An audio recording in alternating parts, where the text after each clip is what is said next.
প্রিয় দর্শক বন্ধুরা, অনেক দিন বাদে আবার একটা নতুন ভিডিও নিয়ে আপনাদের সামনে উপস্থিত হয়েছি। আশা করছি যে আপনারা ভিডিওটা পুরোটা দেখবেন এবং দেখবার পর ভিডিও দেখে আপনাদের মতামত কী হলো সেটা কমেন্ট বক্সে অবশ্যই জানাবেন।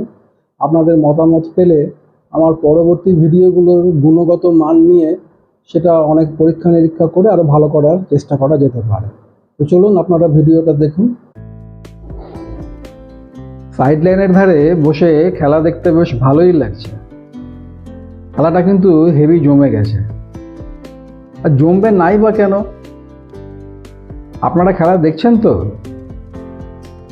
হেভি খেলা জমে গেছে, তাই না? জমবে নাই বা কেন? আপনারা দেখুন, টিমগুলোকে দেখুন। এই টিম বলে আমাকে দেখ, ও টিম বলে আমাকে দেখ। 5 বছর বাদে বাদে এই খেলা দেখবার জন্য আমরা সবাই কত ব্যাকুল আগ্রহ নিয়ে বসে থাকি। খেলাতে নিয়ম একটা আছে, কিন্তু ওই নিয়মের থোড়ে ডোন্ট কেয়ার। রেফারিও একজন আছে, কিন্তু রেফারি খেলার মাঠে যেরকম আমরা দেখি যে মাঠের মধ্যে বাঁশি নিয়ে দৌড়ে বেড়াচ্ছে, এখানে কিন্তু রেফারি অফিসে বসেই হুইসেল বাজাচ্ছে। খেলাটাও কিন্তু অদ্ভুত। এর মধ্যে ফুটবল আছে, ভলি আছে, ক্রিকেট আছে, তারপরে বক্সিং আছে, কবাডি আছে। তবে কবাডি আর বক্সিংটাই মনে হচ্ছে বেশি এখানে দেখা যাচ্ছে। খেলাতে কোনো ড্রেস কোড বলে কিচ্ছু নেই। যার যেরকম ইচ্ছা ড্রেস পরে নেমে গেল মাঠের মধ্যে খেলতে। কেউ হাফ প্যান্ট পরে নামলো, কেউ শার্ট প্যান্ট পরে নামলো, কেউ শাড়ি পরে নামলো, কেউ আবার ধুতি পরে নামলো। খেলতে খেলতে কেউ কাউকে ল্যাং মেরে ফেলে দিল।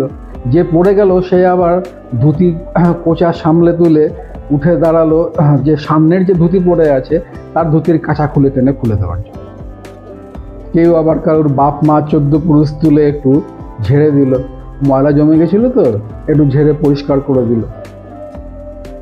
কিন্তু এই খেলা দেখতে দেখতে একটা কথা খুবই চিন্তা মাথার মধ্যে ঘুরপাক খায়, যে যারা এই খেলতে নেমেছে, তারা যারা সাইড লাইনের ধারে আমরা বসে আছি, তাদের সম্পর্কে এরা কি ধারণা, মানে কি ভাবে এরা আমাদেরকে? এই যারা সাইড লাইনের ধারে বসে খেলা দেখছে, এরা কি আমাদেরকে এতখানি গর্ধব ভেবে নিয়েছে বা ভাবে? প্রিয় দর্শক বন্ধুরা, যারা আমার এই ভিডিওটা দেখছেন তারা নিশ্চয়ই ভিডিওটার থাম্বনেল এবং টাইটেলটা খেয়াল করেছেন। অবশ্যই বলুন তো, একটু কি ভুল আছে এর মধ্যে? এই খেলাটা খেলতে গিয়ে এক একজন প্লেয়ার যে সমস্ত মিথ্যে কথা বলছে এবং যে সমস্ত অপপ্রচার চলছে, এরা কি মনে করে যে যারা এই খেলাটা দেখছে তারা কিছুই বুঝতে পারবে না বা ধরতে পারবে না যে এর মধ্যে কতখানি জল মেশানো খেলা হচ্ছে? আজকাল সোশ্যাল মিডিয়ার যুগ। আপনি সকালবেলাতে যে খবরটা বলবেন, পর মুহূর্তে সেটা ভাইরাল হয়ে যাবে এবং সেটা সত্যি মিথ্যা ধরা পড়ে যাবে। এনারা কি ভাবেন আমাদেরকে, পাবলিককে? পশ্চিমবঙ্গের পড়শি রাজ্য হচ্ছে ঝাড়খণ্ড এবং বিহার। বর্তমান ঝাড়খণ্ডটা তো বিহারেই ছিল। আপনি ঝাড়খণ্ড বা বিহারের যে কোনো জায়গায় যান এবং যদি তারা জানতে পারে যে আপনি বাঙালি, তাহলে কিন্তু তারা আপনাকে একটা আলাদা সম্মানে চোখে দেখে। তার কারণটা হচ্ছে গিয়ে বাঙালির শিক্ষা দীক্ষা বুদ্ধি। এবং এখনও বিহারে একটা কথা খুব প্রচলিত আছে, যেটা আমার নিজের কানে শোনা। কোনো একটা ব্যাপার নিয়ে হয়তো আলোচনা হচ্ছে বা কোনো একটা কিছু নিয়ে কুটকচালি চলছে,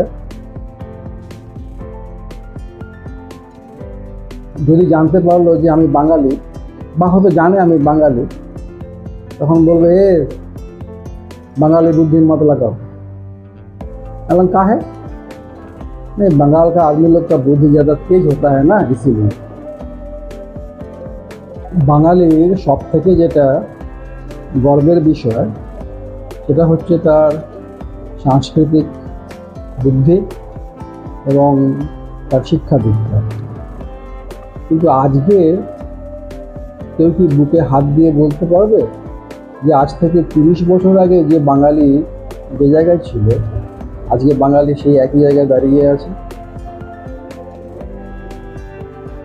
আজকে যেভাবে রোজ রোজ মিথ্যা কথা বলা হচ্ছে,